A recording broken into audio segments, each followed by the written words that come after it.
Oh man, I tell you. Welcome to the Amped Up Podcast for Saturday, June 24th, 2023. We will be featuring SmackDown's review for Friday, June 23rd, 2023, which by the time you guys catch this podcast, it'll be last night's SmackDown. But full transparency, the show just got off the air, much like last week.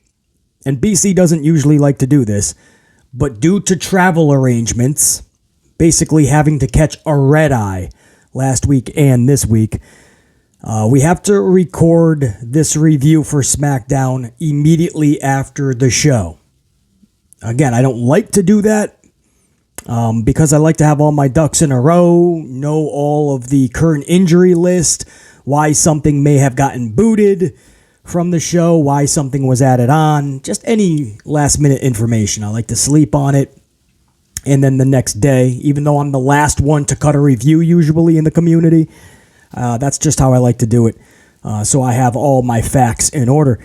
But last week and this week, just not the case. Due to travel arrangements just being shuffled, we have to record this podcast immediately after SmackDown. Now, I'm telling you guys that in case new information arises about certain segments from last night's SmackDown. Again, just a few minutes ago from this recording. And what I mean by that is some things got shuffled around. A big match got canceled. That's all we know right now. Again, the show just went off the air, and alls we know is that Bayley and Shotzi got booted from the show. Now, this just wasn't a match. This was a match whereas if Shotzi wins, she gets into the Money in the Bank ladder match. Bayley is booted. Das Boot. So this was a pretty big match. On top of that, just 4 hours ago, after 6 p.m. Eastern Time, Bayley actually sent out on her social doohickey machine an image of Shotzi and Bayley and says, "I will be in London next week." And it was a promotion for that match in just a couple of hours for SmackDown. That was 2 hours before the show, less than 2 hours before the show. The show went off the air less than 10 minutes ago, and there was no Bayley, no Shotzi. We have no word yet. Nobody has said a damn thing about it. And as of this recording, alls we know is it got Das Boot. Another match, Cameron Grimes versus Baron Corbin, got Das Booted. Now, to many of you guys, that's probably a blessing. I get it. But it's still weird that several matches got booted. Now, in the place of Bayley and Shotzi, Charlie Flair versus Lacey Evans was put in its place. Very awkward. As for Cameron Grimes and Baron Corbin, nothing was in its place. But an advertised match that was LA Knight, versus Escobar versus Butch, that match totally got reshuffled to a singles match, LA Knight versus Rey Mysterio. So the whole night was just reshuffled. I always blame Vince McMahon and Paul Levesque for everything. I don't just blame one and not the other. But this absolutely has Vinnie Mac, the old bastard in Stanford, written all over it. And on top of that, I will absolutely blame Paul Levesque as well, because after all of this time, he still allows it. So I don't just say, oh, his hands are tied, there's nothing he can do, Vince is the boss.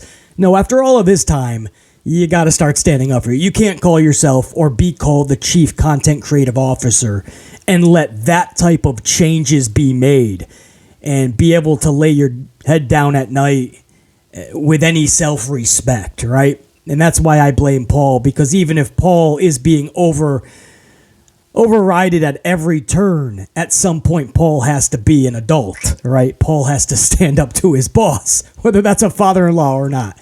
That's why I blame them both. But if this ends up just being a reshuffling of the show, like a total reshuffle, because that's what BC is looking at, that screams Vince McMahon, and it doesn't look like Paul Levesque even tried to stand up to the old bastard. So I'm going to continue to blame both for the shitstorm that was last night. Again, as of this recording, 10 minutes ago. So I'm still trying to wrap my dome piece around it. But I wanted to give you guys full transparency that this was a reshuffled show with a lot of things taken out and a lot of things rearranged. I wish I had more information, but I'm not cutting this review like I usually do the next day. It is right after the show, unfortunately, because of travel. So if you don't mind, it's late. I've done a lot of work today, a lot of business. There was not an amped up podcast earlier because I was traveling as well. So I'm going to down this coffee, or a good portion of it. You guys are going to smash that up, come right on back, and BC is going to go over the SmackDown review for Friday the 23rd. Wait till you hear how this show went down. Civil War, Money in the Bank, I got it all. Come on back, smash that up, let's get amplified. Unit. All right, let's not waste any time, man. SmackDown 6/23/23. And by the way, Big Nang, I appreciate the coffee and that super thanks in the last podcast upload. For some reason, it was given the unit member handles. So I think I gave a shout out to the SF Jammer, which is Big Nang. So I wanted to clear that up. I appreciate the coffee, Big Nang. SmackDown 6/23/23. The Usos start this show, and they delivered a solid promo, not just towards Solo Sikoa and Roman Reigns, but a major spotlight on Paul Heyman, even blaming Heyman for the family's implosion. It all was started by Paul Heyman, and they're really making that a focal point. They really want their brother Solo to really get that through his dome piece. Now, I've said it a million times, the Usos are severely underrated. The era and the booking can be blamed for that. The last 10 years, with pro wrestling kind of in a decline, and on top of that, the booking has been taking a shitter with the era as a whole. The bad booking for all of these wrestlers is one of the biggest reasons why pro wrestling was going the opposite way. And unfortunately, one of the best tag teams that we've ever laid eyes on, Jimmy and Jay the Usos, they were part of that. So because of that, when you hear wrestling fans talk about their 5 greatest tag teams of all time, sadly, and I've seen this and heard this so much, guys, trust me, my 2 favorite tag teams of the last 10 years, the Briscoe brothers and the Usos. So I know this firsthand, how easily the Usos get passed up. Now, sometimes it's just nostalgic wrestling fans. So their top 5 tag teams is like the Legion of Doom, right? The Road Warriors. And Harlem Heat. Demolition, the Rockers, and the Hart Foundation, right? That's their 5. Or maybe you have like 2 out of the 4 Horsemen, right? And maybe they throw in current day New Day, right? The New Day always surpasses the Usos so easily. Now, I know you're thinking, well, they deserve it too, BC. The New Day, come on, man. How many title reigns, how durable they've been, how much merch they pushed, how over they were for most of their run. No question. I'm not taking anything away from the New Day, but how easily people put them in front of the Usos, I don't do that so quickly. Interested to see what you guys feel about that too, man. Usos, New Day. Who does surpass the other on a top 5 list or top 3? That's an interesting conversation in its own. But my point is, all these teams, they get thrown in front of the Usos. It's almost like a lot of people took them for granted. And again, there's reasons why, unfortunately, that happened. And it's no fault through or of their own. My point is, last night, in this simplistic, straightforward promo, they once again reminded everybody just how good they are. Not just in the ring, wrestling-wise, skill and talent, no, but on the stick. They can captivate you with their words. They can put storylines on their back. This whole bloodline situation and story with Sami Zayn, with Cody Rhodes, with Paul Heyman, Roman Solo, none of it works. This whole last 9 months does not work without the Roman Reigns, period, as a heel. And I always knew he would be much better than the face that we were being forced with. So he would have gotten over no matter what as a heel. And heel Roman would have been better than face Roman. But to the heights that it got so quickly even, it never would have happened without the Usos being as good as they are and delivering like they did. Go back to when Roman first turned heel and the whole drama with Jimmy and Jay. to where we are today with the Civil War at Money in the Bank. That's what they do. And they've done it their whole career, guys. Even when a lot of people, when they first debuted and everyone thought they were just corny, they came out like they were straight from fucking a beach in Hawaii, right? And they got the crazy colorful garment on, and their faces are painted up, and they're wrestling with no shoes on, no boots. Just like Solo came up as. But everybody kind of passed them off. But even then, it was like, damn, they captivate you. There's something about them. There's more to it. And they just got better and better and better. I don't want to make this an hour-long love fest about the Usos. I just love how they were given the time to start this show. Basically, the show was put on their back, man. Just as important as the main event. The start of the show, just as important. You got to tell people why they should put the remote down for 2 hours. Well, guess what? In this simplistic, straightforward promo, Jimmy and Jay did that. Every word hit sharp like a knife, cut just as deep as well. Beautifully put. Jimmy, Jay rocked it, knocked it out of the park. I'm not just saying that as a fan of the Usos, as a critic of pro wrestling. I can tell you that was a hot start with nothing over the top happening. There was nothing over the top. Nothing happened that you would be talking about over the water cooler the next day or at school with your buddies, or on Monday. Nothing. It was just a straightforward promo, but it was really effective.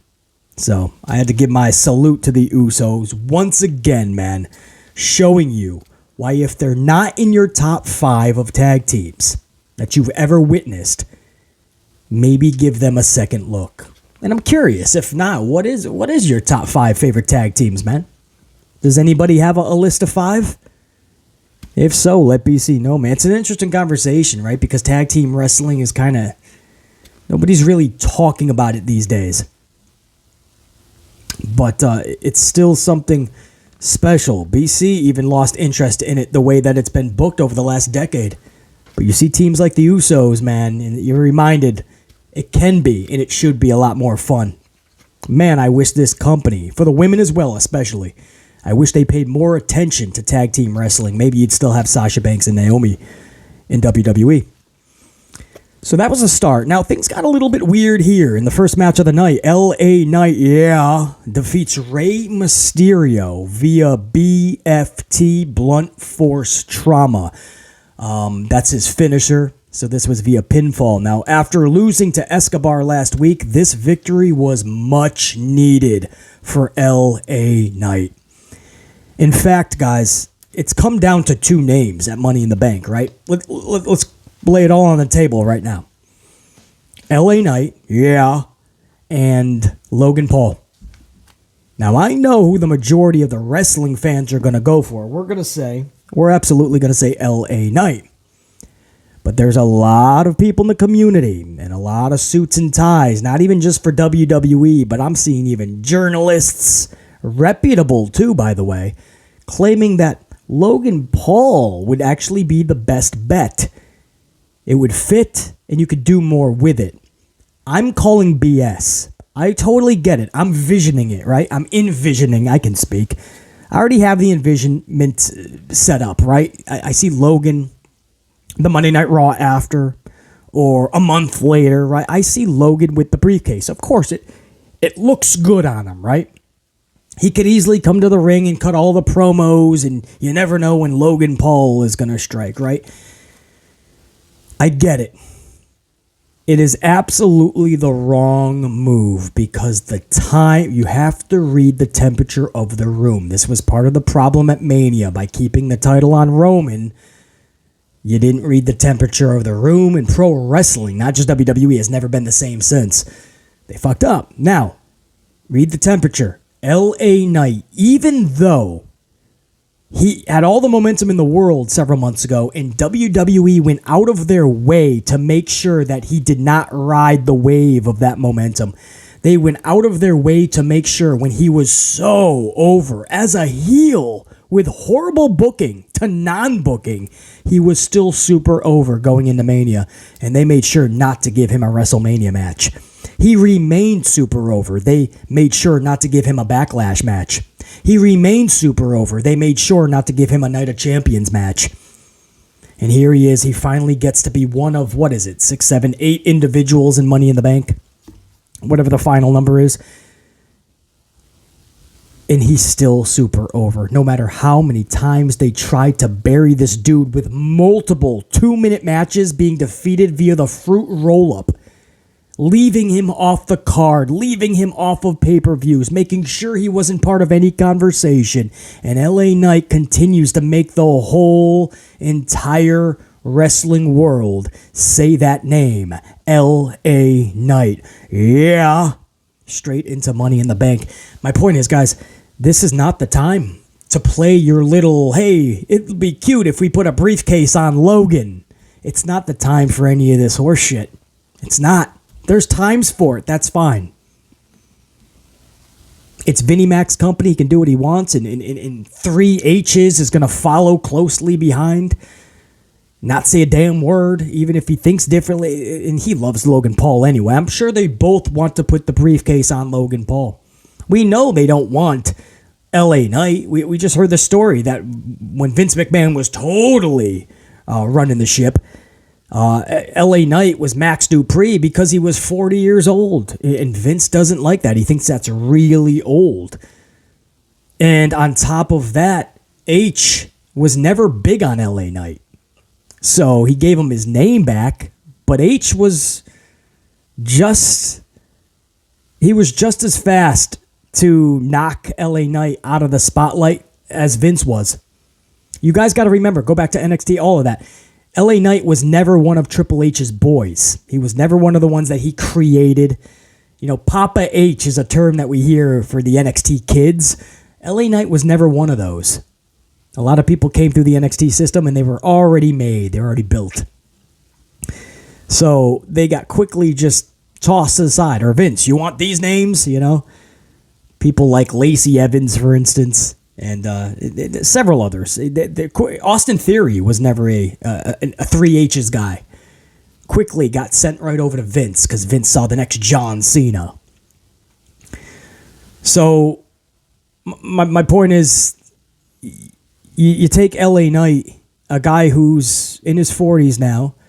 They don't want him to have the spotlight.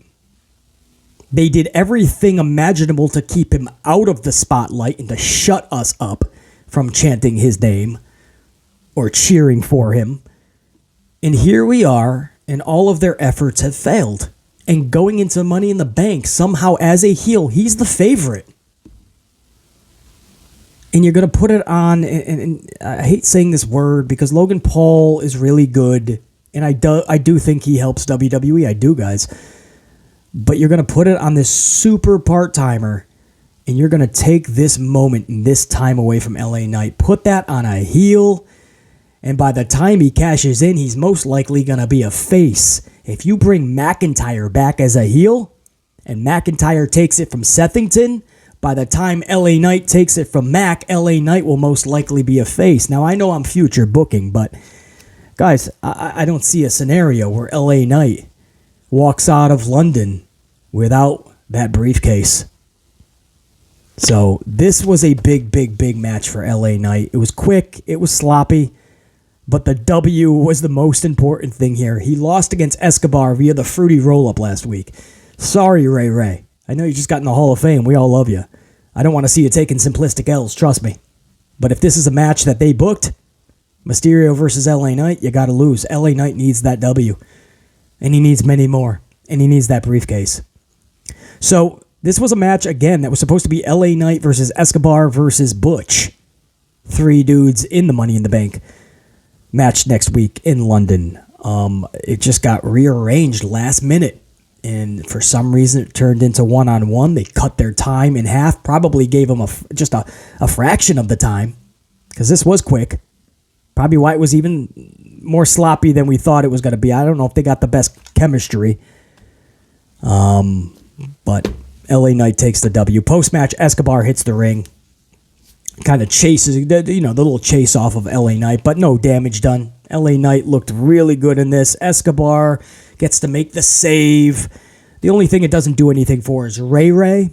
but it looks like he's being used just to now pump up LWO. Really just try to make something out of Escobar and even Zelina.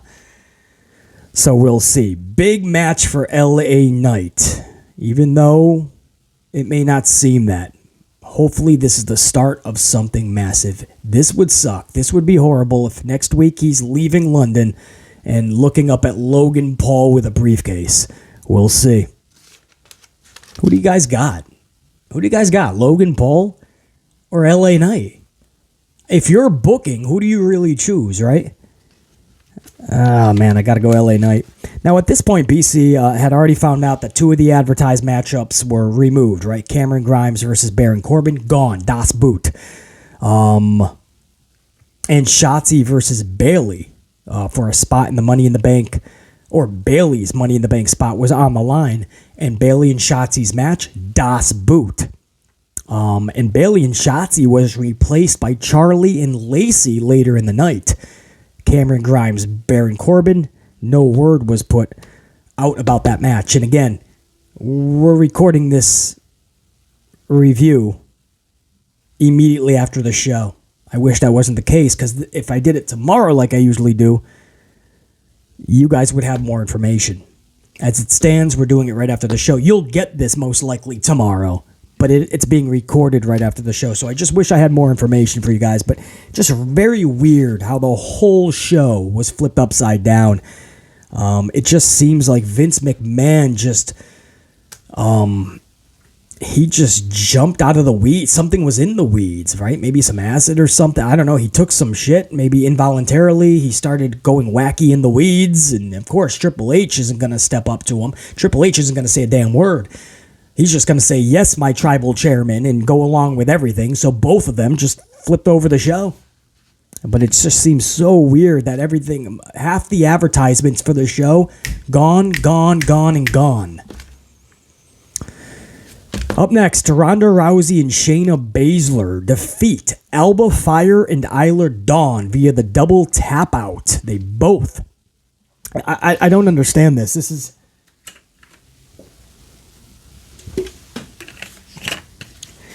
I don't understand this. This is...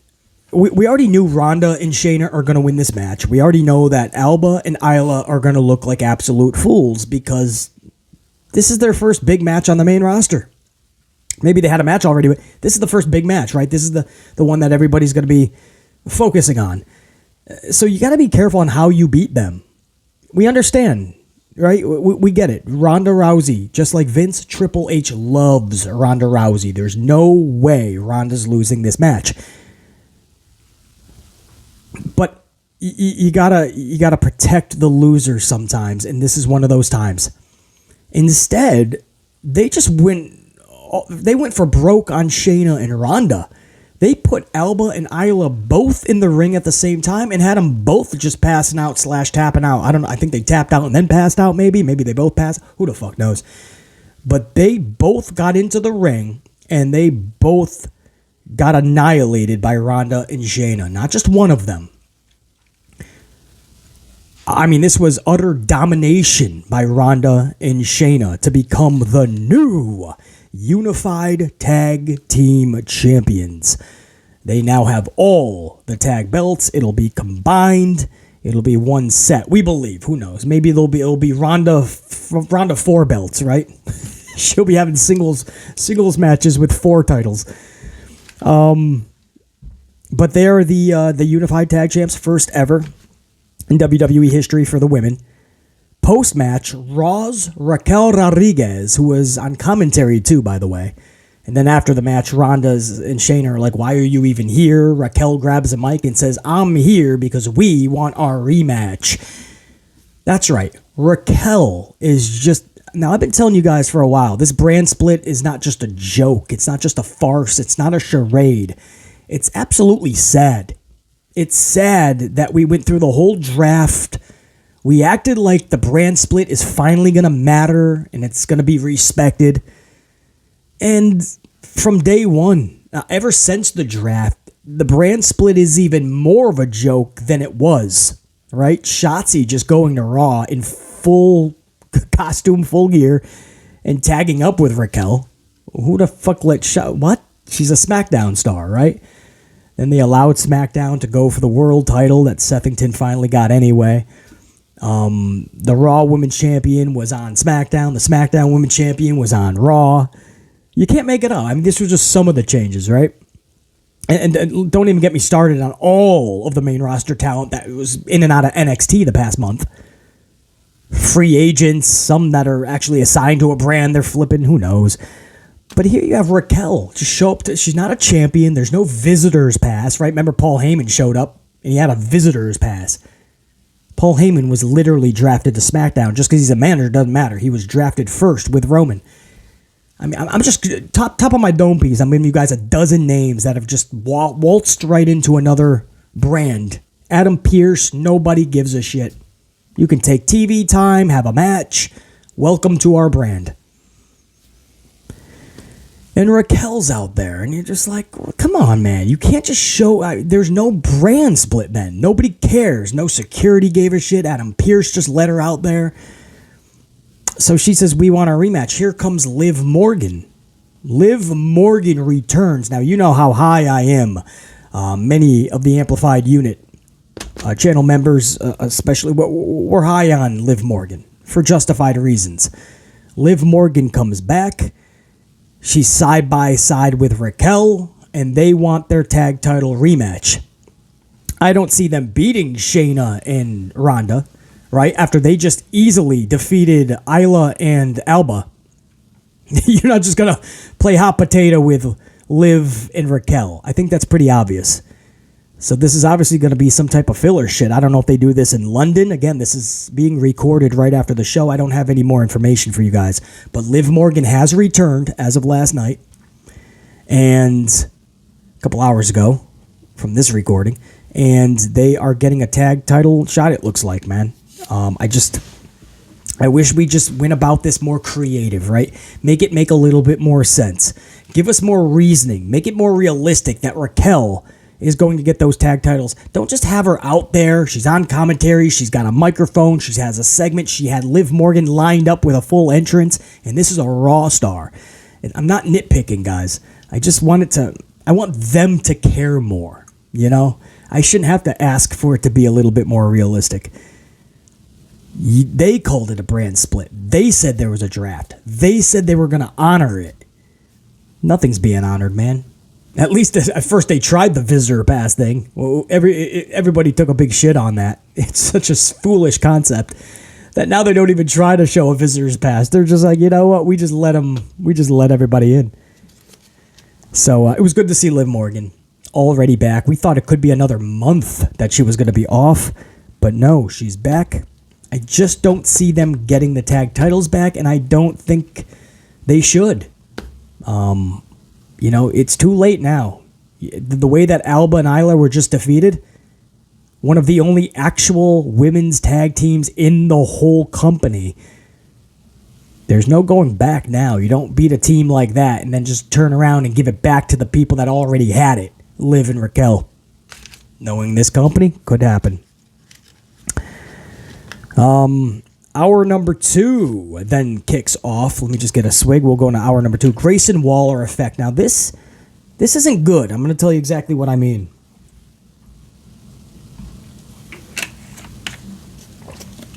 So the Grayson Waller effect starts hour number 2 of SmackDown 6/23/23. Now, the guests are Pretty Deadly, new tag team to WWE from the NXT brand. This was all just to set up a match between Street Profits and Pretty Deadly.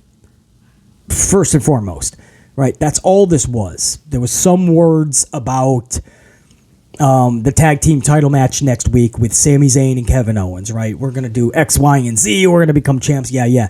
But then the Street Profits come out. They set that up. We go to break. When we come back, we have the Profits versus Pretty Deadly, which, by the way, Pretty Deadly defeated the Street Profits via the awe-inspiring, ultra-devastating Farouk roll-up. And it was the big boy, too. Big boy Dawkins, right? Angelo Dawkins got rolled up. Now, I know there was some cheatery, right? Both members were actually involved with the fruit roll-up. I forgot which Pretty Deadly member was covering or roll-upping. Fruit, who was bringing the fruit, but the other one was kind of holding his feet down with like a shirt or something. I don't even know what it was. So I totally get it, guys. I totally get that there was some cheatery involved, but it's still a roll-up. Dawkins is a big boy, even with 3 people holding down somebody's feet. You're going to be able to get your shoulder just a centimeter off the mat, right? If you're Dawkins anyway. Easily. All you got to do is just like turn to your side just a little bit. A little bit. You know, that's why it's a foolish pinfall. The way that the roll-ups are used these days. And I'm not going to harp on it. Pretty Deadly wins this match. That's not the story here. The bigger story is Greyson Waller. I just want to spend a minute. It's story time with BC. Discussion time. Because I really want you guys to understand where I'm coming from here. Because it might seem like no harm, no foul to a lot of you guys. At least he's getting TV time, right? He's getting segments, BC. Greyson Waller, guys.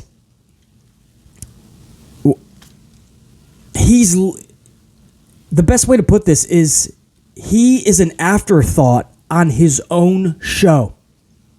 On his own show, he's an afterthought.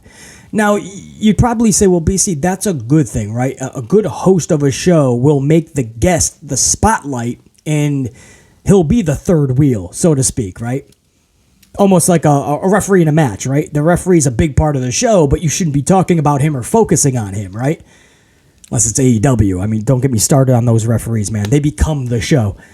But no, that's actually wrong. A show host absolutely has to be just as important of an ingredient. For instance, you think back of the Brother Love show. You remember Brother Love? Everything that happened on that show that was of importance, of significance, you remember Brother Love's involvement.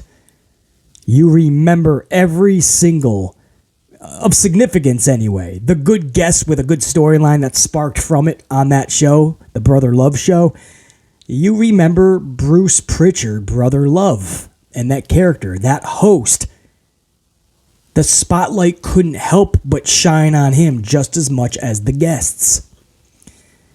Paul Bearer. You guys remember the funeral parlor, right? No matter who the guest was, Paul Bearer was a massive part of the show. When you talked about a good storyline that happened on the funeral parlor, you're talking about Paul Bearer as well.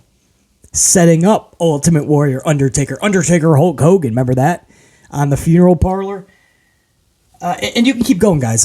Piper's Pit with Roddy Piper. Roddy Piper was always a big part of his own show. And there was others. Barbershop, Brutus the Barber Beefcake. You know, like you think of a story like Shawn Michaels super kicking Marty Jannetty, ending the Rockers, and then putting Marty's dome piece through the barbershop window. Okay. But you specifically remember Brutus Beefcake. I still remember what he was doing afterwards, the look on his face. I mean, that made the barbershop a must-see talk show. The funeral parlor was a must-see talk show. Piper's Pit was a must-see talk show. The Snake Pit with Jake Roberts, must-see. Brother Love's show, must-see. Grayson Waller's, must-miss. Easy bathroom break. Greyson Waller has this show. He's got a nice setup. It's a good opportunity to showcase this kid. And instead, you remember nothing that he does. Nothing.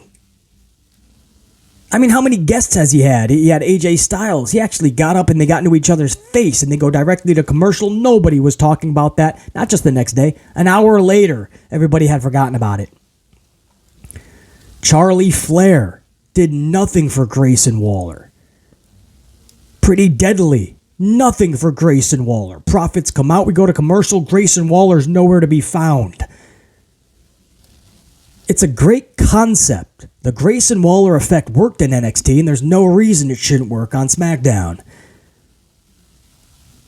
But if you're not going to give it the time and the effort and the care that it deserves, maybe it's best we don't even do it. Nothing that happens on this show can't just happen with a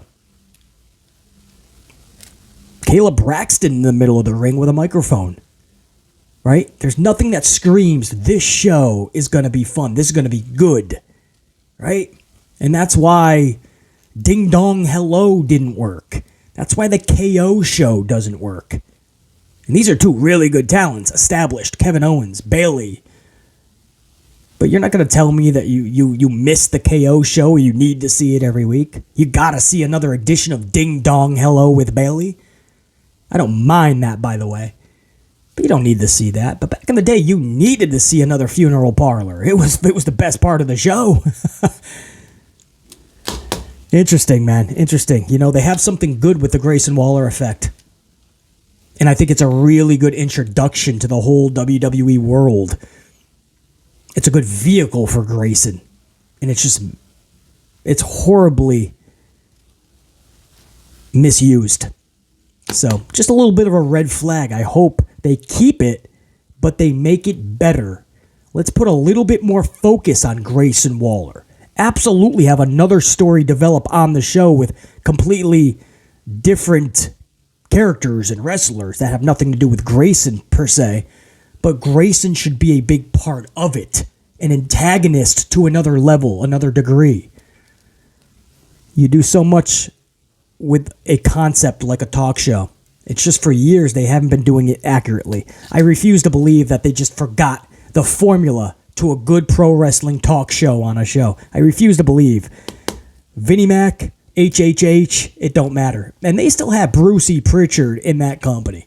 He knows more than anybody as Brother Love what it takes to make that work. No reason Grayson Waller's Waller effect should not be better than it is. Thank you for giving me a couple of minutes just to raise that red flag and have that conversation. Up next, Charlie Flair defeats Lacey Evans very quickly, 3 or 4 minutes tops. And when I say 4 minutes, that might be being generous. Maybe roughly 3 minutes. And maybe that's being generous. I just know it was fast. I wasn't able to clock it. Figure 8 leg lock, and Lacey taps out very quickly. It seems that Lacey's numerous pushes may have come to an end. And that's what I mean about H was also involved in this. You know, this seems like so much chaos, so much got rearranged, so much matches got canceled, guys, taken off the show. So that tells me that's a lot of Vincent Kennedy McMahon, the old bastard in Stanford. But why I say that Paul Levesque was right there with him, right here, right? Lacey Evans, this was a Vince project, right? If Vince is in the building, if Vince has any control over a card, Lacey Evans is getting pushed, right? Just like Charlie. Well, here, they took out Shotzi and Bayley and they put in two of Vinnie Mac's favorites, Lacey and Charlie, and Lacey quickly taps out ferociously. It just doesn't seem like that's something that just Vince would do. But we know that Paul Levesque loves Charlie Flair even more than Vince because of how much he loves her father, Ric Flair. So I just think that H had a lot to do with this as well. That's why I hope we're not just going to let him off the hook, guys. But this was, man, to see Lacey Evans being booked the way she has lately, it looks like her numerous pushes, guys, has come to an end. For a lot of the wrestling world, that's a damn good thing. For some, I've heard some people say they wanted to see more Lacey Evans. They think she just scratched the surface. I think she could have been a success. The way they pushed her so rapidly when it was unjustified, that's what hurt her the most. It's amazing, right? Sometimes the machine can get behind you at the wrong time, and it'll absolutely hurt you so bad that you can't dig out of the hole that they dug for you. Charlie Flair. Now, after this match, after Charlie defeated Lacey via that tap out, Asuka would hit the ring for an attack on Charlie, and Asuka came out of her shoes during this attack. No shit, Asuka whooped Charlie's ass in her socks. It was funny because Asuka's very short anyway, so you take her out of her shoes, and she literally looks like one of the munchkins in Wizard of Oz. Just a really tiny little thing, but she's a power punch, man. So she's in her socks just wailing away on Charlie. Pretty good, man. I got to ask the unit,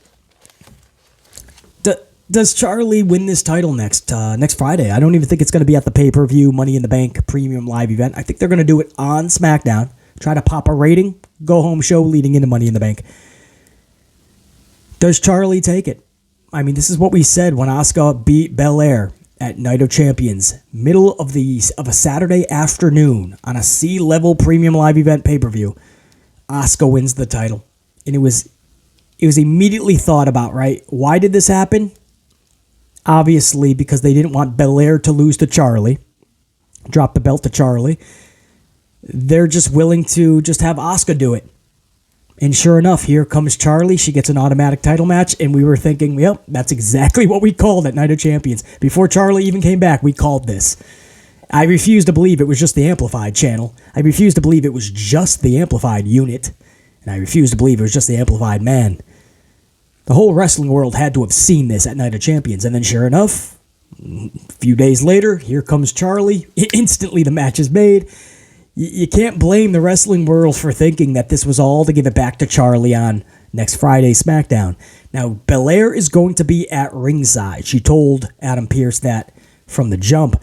Does Belair cost Charlie the match? And maybe they have a feud that has nothing to do about the title. And Asuka gets to have at least a few months of a reign. Does Belair cost Asuka somehow, and that'll set up Belair and Charlie in the future? Maybe it goes back to Belair. So Charlie gets her 15th, immediately loses it, takes a hiatus, and when she comes back, she goes for 16. And maybe at Mania, she beats her father's record with 17. I know I'm future booking, but don't put it past this company. I've seen Charlie Flair get 3 title reigns within a 3-month period. That was the whole Sasha Banks shit. So, the question is, does Charlie actually take the title from Asuka next Friday? Do they do Asuka that dirty? Would that company do Asuka so filthy? Because that's what it would be. We'll all find out next Friday.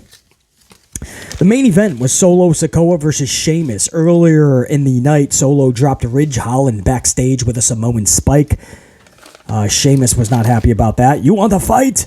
I'll fight you tonight. And that's what set up this matchup. So, Solo versus Sheamus. Solo beats Sheamus so bad. He beat this dude till he was out cold. Sheamus was knocked out through the barricade. So they were outside. And I think it was referee Jess, one of my favorite referees in the business. Referee Jess called the match. Sheamus was literally out cold through the barricade. And the match is thrown out. Referees are down there. EMTs, they're trying to help out Sheamus. And quick swig before I finish this main event. So what was cool here is they didn't just have Solo taking out referees. They had Solo take out EMTs. So that's going to be, storyline-wise, that's going to be a major fine, right? He's literally chucking EMTs out of the way. About to give some Samoan spikes to the EMTs. Until Jimmy and Jey Uso hit the ring for the save. Jimmy and Jey hit the ring, and they ignite a super kick party. Reminded me of the Young Bucks, man. And Solo is just taking it like it's a like you ever see one of those like Michael Myers films, right? And he's getting taken out. Fucking, I shot him 6 times. Halloween, and Michael Myers refuses to go down. Solo is getting super kicks, and Solo is not going down. And it was really well done. If this was any other situation, I would say, come on, you're giving a dude 27 super kicks. Not that it was that much, I'm exaggerating, but you're giving all these super kicks, and they're not even selling it. They're not even going down. This is stupid. But with Solo, the way this went down, you totally believe it. I mean, Solo is supposed to be not just the muscle, but that machine in the bloodline, kind of. So you would believe that he would take 4, 5, 6 super kicks before you finally drop this dude. So I actually really enjoyed that. It was very well done. And then it was followed by a double splash. I don't think that was supposed to happen. If you rewatch it, referee Jess. So we're on the hard cam, right? We're on camera A, hard cam, and all of a sudden you see referee Jess like cut in front of the cam, and she's like yelling to them, like splash, splash. So then Jimmy's got to tell Jay, go up. They each go up, and then they deliver a splash. I think they just had too much time left, so they just continued an attack on Solo. And the best part was, before he went off the air, they're just eyeing Paul Heyman, right? They really want Paul Heyman to know that you started the family implosion. Paul Heyman isn't phased, though. At first he is, but before we go off the air, he's on his phone, clearly talking to Roman Reigns, storyline-wise. And we go off there with the Usos celebrating in the ring, but Paul Heyman has a smile, a little bit of a smirk, a grin, because he's got something brewing with Roman Reigns. And I can't help but think, man, 2023, Paul Heyman with a cell phone. If anybody remembers old school pro wrestling, 80s, early 90s, am I dating myself? Is that a little too far back for a lot of you? But seeing Paul Heyman with a cell phone in 2023, how can you not think Paul E. Dangerously, WCW, with the big Zach Morris cell phone? Come on, man. A lot of you guys know what I'm talking about. And then the show went off the air. And we go into one more set of events. Raw and SmackDown. Both go-home shows. And then it is time for Money in the Bank. BC will be covering the entire week of events leading up to it. And I'll be live for Money in the Bank. For this edition of the Amped Up Podcast with BC Amplified, featuring the SmackDown review for Friday, 6/23/23, I was your host, and will continue to be your host, BC Amplified. Until next time, and there will be a next time, stay amplified. Think, be, live amped. There shouldn't be any other way to live anyway. Salute, unit. We'll be doing this again. First I got to get 2 more coffees, and then I'm going to jump onto a plane. I'm going to take a 4-hour plane ride. I'm going to conduct a hell of a lot of business within a 16-hour time frame. I'm going to get my ass on another plane, and I hope to be back for Monday Night Raw. How's that? My unit, salute. Smash out your weekend. Stay amplified. We'll do this again real soon. Top guy, I'm out. BC. Say check you.